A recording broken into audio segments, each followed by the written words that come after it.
नमस्कार दोस्तों, fact and story mashup के आज के इस हैरान कर देने वाले एपिसोड में आप लोगों का स्वागत है। दोस्तों, आज हम जानेंगे दो ऐसे श्रेष्ठ योद्धाओं के बारे में जिनमें से एक तो स्वयं प्रभु नारायण के अवतार हैं और एक प्रभु नारायण के 7वें अवतार यानी कि श्री राम के परम भक्त हैं। जी हाँ, हम बात कर रहे हैं जामवंत जी की। जामवंत जी जो कि बहुत ही ज़्यादा पराक्रमी थे और बहुत ही ज़्यादा उनके अंदर बुद्धि और शक्ति थी। आपको बता दूं कि जामवंत जी का जन्म स्वयं ब्रह्मा जी के द्वारा हुआ था और हनुमान जी की तरह ही जामवंत जी प्रभु श्री राम के परम भक्त थे। और वहीं प्रभु श्री कृष्ण जिनका जन्म द्वापर युग में हुआ था और वो भी प्रभु श्री राम के 8वें अवतार थे।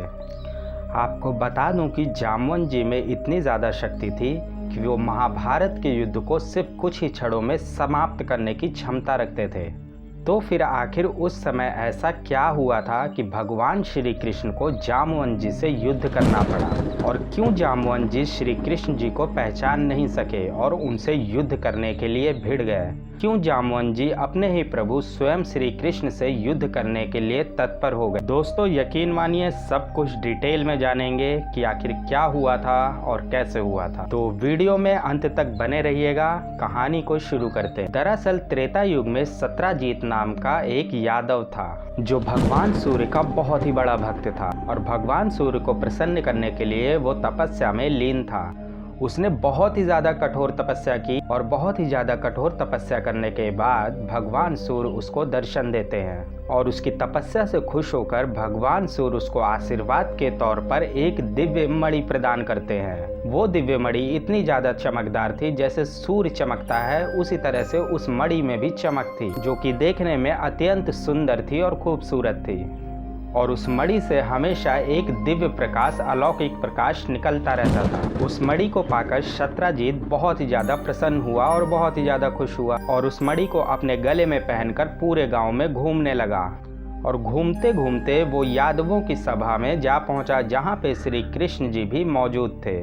यादवों ने जब देखा कि उसके गले में मणि है तो यादवों ने उससे प्रश्न किया कि भाई, ये मणि आपको कहाँ से मिली जो कि इतनी ज़्यादा चमकदार है और इतनी ज़्यादा दिव्य दिखाई दे रही है? तभी श्री कृष्ण जी ने बोला कि ये दिव्य मणि सत्राजीत ने सूर्यदेव की तपस्या करके प्राप्त की है। तभी वहाँ पे जो यादव लोग खड़े थे उन्होंने कहा कि ये दिव्य मणि तुम ऐसे गले में पहनकर घूम रहे हैं जो कि तुम पे शोभा नहीं देती है। ये मणि तो किसी राजा के पास होनी चाहिए थी जो इस मणि को धारण करने के योग्य है। तुम इस मणि को धारण करने के योग्य बिल्कुल नहीं हो।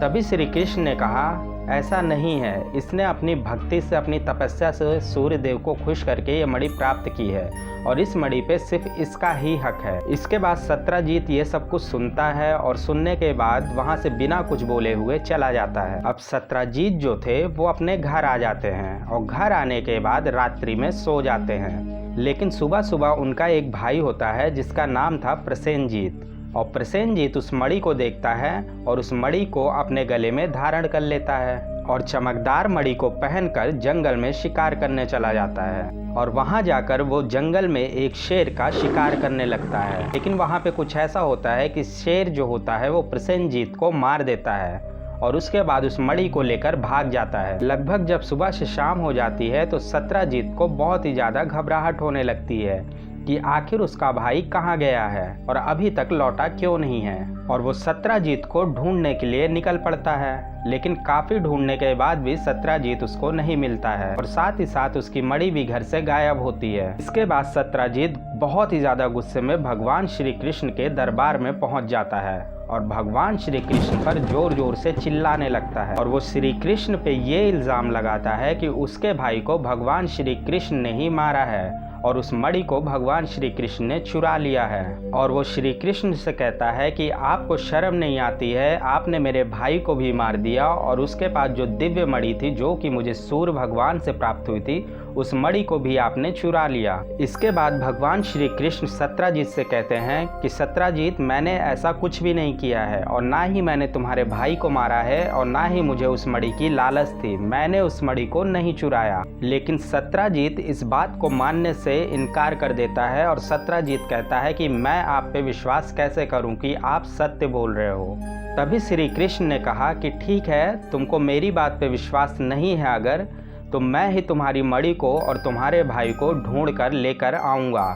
और श्री कृष्ण भगवान तुरंत ही वहाँ से निकल जाते हैं और मणि की और उसके भाई की तलाश में जुट जाते हैं। और उनके साथ में उनके कुल के कुछ यादव लोग भी साथ साथ जाते हैं। जब श्री कृष्ण जी जंगल की तरफ बढ़ते हैं तो कुछ दूरी पर बढ़ने पर ही उन्हें सत्यजीत के भाई की लाश मिल जाती है, जो कि मृत अवस्था में पड़ी होती है। इसके बाद वो वहाँ पे आसपास मणि को ढूंढते हैं, लेकिन वो दिव्य मणि वहाँ पे नहीं होती है। लेकिन काफी देर तक मणि को ढूंढने के बाद श्री कृष्ण को वहाँ पे शेर के पंजों के निशान दिखते हैं और श्री कृष्ण और यादव लोग शेर के पंजे का पीछा करने लगते हैं। लेकिन पीछा करते करते ही अचानक ही शेर के पंजों के निशान खत्म हो जाते हैं और वहीं पे श्री कृष्ण जी देखते हैं कि कुछ ही दूरी पर शेर भी मरा हुआ पड़ा होता है। तभी कृष्ण जी भी सोच में पड़ जाते हैं कि आखिर इस शेर को किसने मारा होगा। काफ़ी देर तक इधर उधर देखने के बाद श्री कृष्ण को पंजों के निशान दिखाई देते हैं, लेकिन इस बार जो ये पंजे होते हैं ये किसी शेर के नहीं होते हैं, बल्कि एक रीछ के होते हैं। यानी कि आपको बता दूं कि एक भालू के पंजे के निशान होते हैं। और श्री कृष्ण जी समझ जाते हैं कि हो ना हो इस शेर को इस भालू ने ही मारा होगा और मणि भालू के पास ही होगी। और कृष्ण जी उस रीछ का पीछा करते करते उसकी गुफा तक जा पहुंचते हैं। लेकिन गुफा के पास पहुंचने के बाद जितने भी यादव लोग उनके साथ होते हैं वो गुफा के बाहर ही रुक जाते हैं और कृष्ण जी कहते हैं कि मैं गुफा के अंदर जाकर उस दिव्य मणि को लेकर आता हूँ। और कृष्ण जी गुफा के अंदर प्रवेश करते हैं। कृष्ण भगवान जैसे ही गुफा के अंदर प्रवेश करते हैं तो वो देखते हैं कि वहाँ पे एक बालिका खड़ी है जिसके हाथ में वो दिव्य मणि थी और उस मणि के साथ वो बालिका खेल रही थी। लेकिन कृष्ण जी को देखते ही वो बालिका डर जाती है और तुरंत ही जाकर अपने पिता को बुलाती है। आपको बता दूं कि ये बालिका कोई और नहीं बल्कि जामवंत जी की पुत्री थी, जिसका नाम था जामवंती। जैसे ही जामवंत जी को ये पता चलता है कि उनकी गुफा के अंदर कोई पुरुष ने प्रवेश किया है, वो तुरंत ही उससे मिलने के लिए आ जाते हैं और श्री कृष्ण से कहते हैं कि तुम आखिर इस गुफा के अंदर कैसे प्रवेश किए और तुम कौन हो।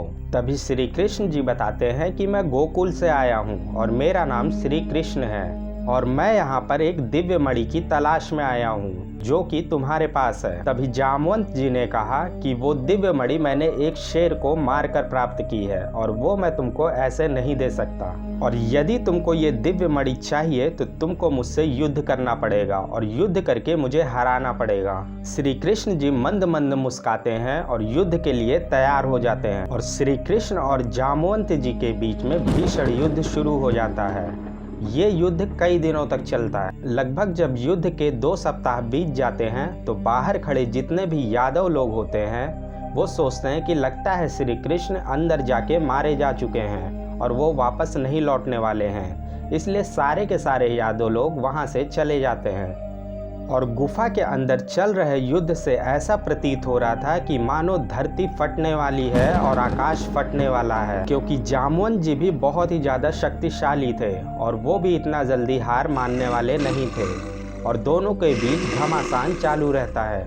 अंत में जब श्री कृष्ण को लगता है कि जामवंत जी को हराना इतना आसान नहीं है तो उसके बाद वो अपना सुदर्शन चक्र धारण करते हैं और सुदर्शन चक्र से जामवंत जी पे वार करते हैं। सुदर्शन चक्र से जामवंत जी के दाएं भुजा पर चोट लगती है और वो नीचे गिर जाते हैं और जामवंत जी भी सोच में पड़ जाते हैं कि आखिर ये कौन सा योद्धा है जिसने मुझको वार करके नीचे गिरा दिया है। तभी श्री कृष्ण जामवंत जी को याद दिलाते हैं और वो कहते हैं कि मैं ही वो राम हूँ जिनकी त्रेता युग में आप भक्ति किया करते थे। मैं ही नारायण का स्वरूप हूँ, मैं ही राम हूँ, मैं ही कृष्ण हूँ। ये सुनते ही जामवंत जी श्री कृष्ण के आगे हाथ जोड़ लेते हैं और उनसे माफ़ी मांगने लगते हैं। और जामवंत जी कहते हैं कि त्रेता युग से प्रभु मैं आपका इंतज़ार कर रहा था और आप आज मुझे मिले हैं। मैं चाहता हूँ कि एक अंतिम बार मैं आपके राम के अवतार के दर्शन कर सकूँ। ये सुनते ही कृष्ण जी ने राम का अवतार लिया और जामवंत जी ने श्री राम जी के दर्शन किए। इसके बाद जामवंत जी ने वो दिव्य मणि श्री कृष्ण जी को लौटा दी। लेकिन जामवंत जी ने कहा कि प्रभु आपके दर्शन मुझे मिले हैं तो क्या मैं आपसे कुछ मांग सकता हूँ। कृष्ण ने कहा कि मांगो, तुम मुझसे क्या चाहते हो। तभी जामवंत जी ने कहा कि त्रेता युग में तो आप हमें छोड़कर चले गए थे लेकिन मैं चाहता हूँ कि द्वापर युग में आप मेरी पुत्री से विवाह करें, यानी मेरी पुत्री जामवंती से विवाह करें। ये सुनते ही श्री कृष्ण ने मुस्कुरा के कहा कि ऐसा ही होगा और मैं तुम्हारी पुत्री से विवाह करूँगा। इस तरह से श्री कृष्ण जी ने जामवंती से विवाह किया था और श्री कृष्ण जी उस दिव्य मणि को लेकर वहाँ से चले जाते हैं। इसके बाद जब श्री कृष्ण जी सत्यजीत के पास जाते हैं तो वो दिव्य मणि सत्यजीत को लौटाने लगते हैं, लेकिन सत्यजीत तुरंत ही उनके सामने हाथ जोड़कर खड़ा हो जाता है और कहता है कि प्रभु, मुझसे बहुत बड़ी भूल हो गई है, कृपया मुझे क्षमा कर दें और इस दिव्य मणि को आप ही रखें। लेकिन कृष्ण जी कहते हैं कि अगर मैं इस दिव्य मणि को अपने पास रखूँगा तो लोगों को यही लगेगा कि मैं ही इस दिव्य मणि को चुराया था, इसलिए इस दिव्य मणि को तुम ही अपने पास रखो। लेकिन सत्यजीत ने कहा, प्रभु आप तो ईश्वर हैं, आप भगवान हैं, इस दिव्य मणि को आप ही धारण करें, ये दिव्य मणि मैं नहीं ले सकता हूँ। इस तरह से श्री कृष्ण जी ने उस दिव्य मणि को अपने पास रख लिया। तो दोस्तों, ये कहानी थी श्री कृष्ण और जामवंती जी के बीच हुए युद्ध की। आशा करता हूँ शायद आपको इससे पहले ये जानकारी नहीं होगी, लेकिन आज इस वीडियो के माध्यम से आपको ये जानकारी मिली है। तो दोस्तों, अगर मेरी कहानियाँ आपको अच्छी लगती हैं और मेरे वीडियोज़ आपको अच्छे लगते हैं तो चैनल को सब्सक्राइब करके वीडियो को लाइक ज़रूर करिएगा और हम ऐसी ही हैरान करने वाली कहानियाँ आपके लिए लाते रहेंगे। तो मिलते हैं अगले वीडियो में दोस्तों। जय श्री कृष्ण।